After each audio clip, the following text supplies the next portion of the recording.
میرے محترم سامعین، حق تعالیٰ نے بطور فخر کے فرمایا جو ایمان والے ہیں وہ سب سے زیادہ مجھ سے پیار کرتے ہیں۔ میرے محترم سامعین، نماز تو آپ پڑھتے ہی ہیں، روزہ بھی آپ رکھتے ہیں، قرآن بھی آپ پڑھتے ہیں، عبادات بھی آپ کرتے ہیں۔ آج سے ایک فرق لاؤ، کیا جو کچھ بھی کرنا ہے مولا کی محبت میں کرنا ہے۔ کیسے کرنا ہے جی؟ نماز پڑھنی ہے اللہ کی محبت میں۔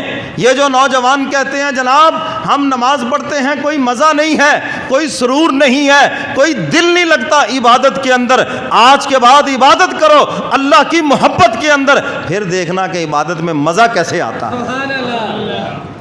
حضرت تھانوی رحمۃ اللہ علیہ کے پاس ایک نوجوان آیا، کہنے لگا حضرت قرآن کی تلاوت کرتا ہوں مگر دل نہیں کرتا، بس بادل نخواستہ پڑھ ہی لیتا ہوں، کوئی نسخہ بتائیں کہ قرآن کی تلاوت میں مزہ آئے۔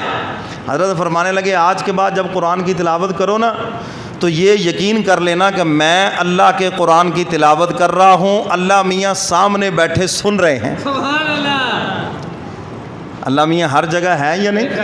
بولو بھائی، وَهُوَ مَعَكُمْ أَيْنَمَا كُنْتُمْ، تم جہاں کہیں بھی ہو اللہ تمہارے ساتھ ہے، ٹھیک ہے نا جی۔ حضرت نے فرمایا آج کے بعد جب قرآن کی تلاوت کرو تو یہ یقین کر لو میں تلاوت کر رہا ہوں، اللہ میاں سامنے بیٹھے سن رہے ہیں۔ کہہ دو سبحان اللہ۔ قاری صاحب تلاوت کرتے ہیں، ان کو پتہ ہے یہ مجمع سن رہا ہے، تو کیسے وہ کبھی کان پہ ہاتھ رکھیں گے، کبھی دونوں کانوں پہ، کبھی زور لگا، یہ مجمع سن رہا ہے، لوگ سن رہے ہیں۔ حضور علیہ الصلاۃ والسلام تشریف لے جا رہے تھے، حضرت ابی بن کعب رضی اللہ تعالیٰ عنہ قاری قرآن ہے، قرآن کی تلاوت کر رہے ہیں، مسجد نبوی میں حضور باہر کھڑے سن رہے ہیں، سبحان اللہ۔ صبح ہوئی، حضور نے فرمایا کہ آپ بہت خوبصورت تلاوت کر رہے تھے، بڑا دل خوش ہوا ہے اور میں بھی کھڑا ہو کے سنتا رہا۔ عرض کرتے اللہ کے محبوب اگر مجھے پتہ چل جاتا تو میں اور بھی خوبصورت کر کے پڑھتا۔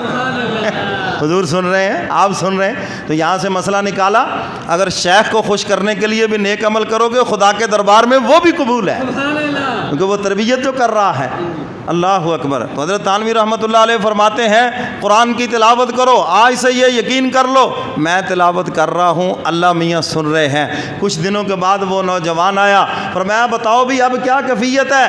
کہنے لگا حضرت اب تلاوت شروع کرنا تو یاد رہتا ہے، ختم کرنا تو یاد ہی نہیں رہتا۔ مولا کی محبت میں ایسا مست ہو جاتا ہوں، ایسے آنکھوں سے آنسو بہتے ہیں کہ قرآن کی تلاوت پھر ختم کرنے کو جی نہیں چاہتا۔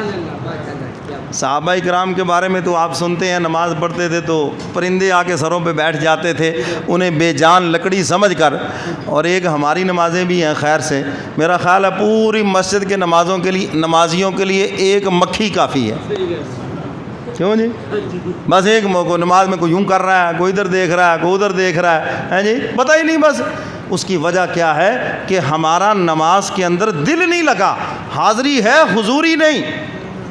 اللہ اکبر۔ جب اللہ کی محبت میں نماز پڑھو گے تو پھر نماز کا مزہ ہی کچھ اور ہو جائے گا۔ اللہ تعالیٰ دیکھتے تو ہیں نا کون گلے سے اتارنے والا اور کون میری محبت میں پڑھنے والا۔ کیوں جی؟ اللہ کو پتہ ہے یا نہیں کہ رب نہ ٹھگیاں مارو یار؟ اللہ کو پتہ ہے یا نہیں؟ اللہ کو پتہ ہے یہ جمعہ گلے سے اتارنے والے ہیں یا پڑھنے والے ہیں؟ پتہ ہے اللہ کو۔ جو پڑھنے والے ہیں اللہ تو ان کو اونٹ صدقہ کرنے کا ثواب دیتے ہیں، گائے صدقہ کرنے کا ثواب دیتے ہیں، بکری صدقہ کرنے کا ثواب دیتے ہیں، اور پھر سب سے بڑھ کر قیامت کے دن ایسے جمعہ پڑھنے والوں کو دیدار الہی نصیب ہوگا کہ وہ مولا کی محبت میں پڑھنے آئے ہیں نا۔ اور جو گلے سے اتارنے آئے ہیں سانو وہ مسجد لبے جتنے 3 منٹاں چ نماز ہو جائے بس ہیں۔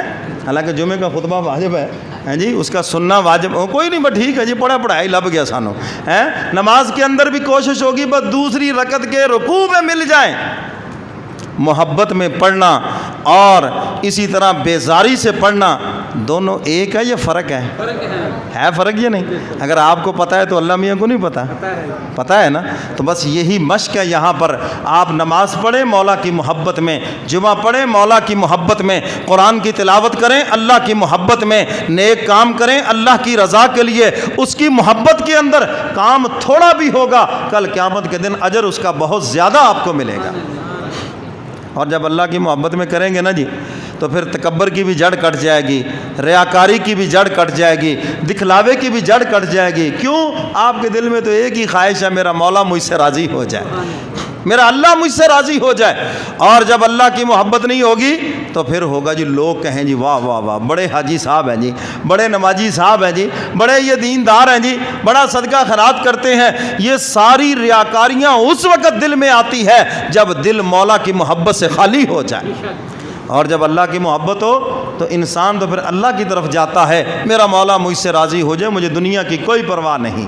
تو حق تعالیٰ فرماتے ہیں ایمان والوں کی شان ہی یہ ہے، ان کا وصف بیان کیا، ایمان والوں کا وصف ہی یہ ہے کہ فرمایا کہ وہ سب سے زیادہ اپنے مولا سے پیار کرتے ہیں، وہ اللہ سے پیار کرتے ہیں، وہ جتنے بھی کام کرتے ہیں سب اللہ کی رضا کے لیے، اللہ کی محبت کے اندر۔ تو حق تعالیٰ بھی قیامت کے دن فرمائیں گے آؤ بھائی، جنہوں نے جو کچھ جو عبادات میرے لیے کی ہیں، آؤ آج میں ان کو اپنی شان کے مطابق جزا دیتا ہوں، اور جنہوں نے بندوں کے لیے کی ہے، ریاکاری کی ہے، لوگوں کو دکھلانے کے لیے، لوگوں کو خوش کرنے کے لیے، فرمایا یہ لوگ کھڑے ہیں تمہارے سامنے، لے لو جاؤ ان سے۔ لوگ تو دنیا میں کچھ نہیں دے سکتے، آخرت میں انہوں نے کیا دینا ہے تمہیں؟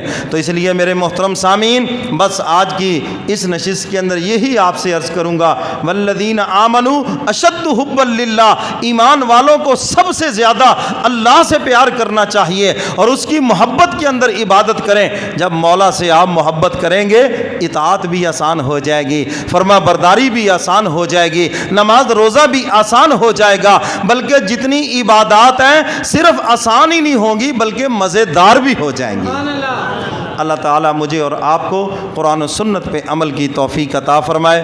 وآخر دعوانا ان الحمد للہ رب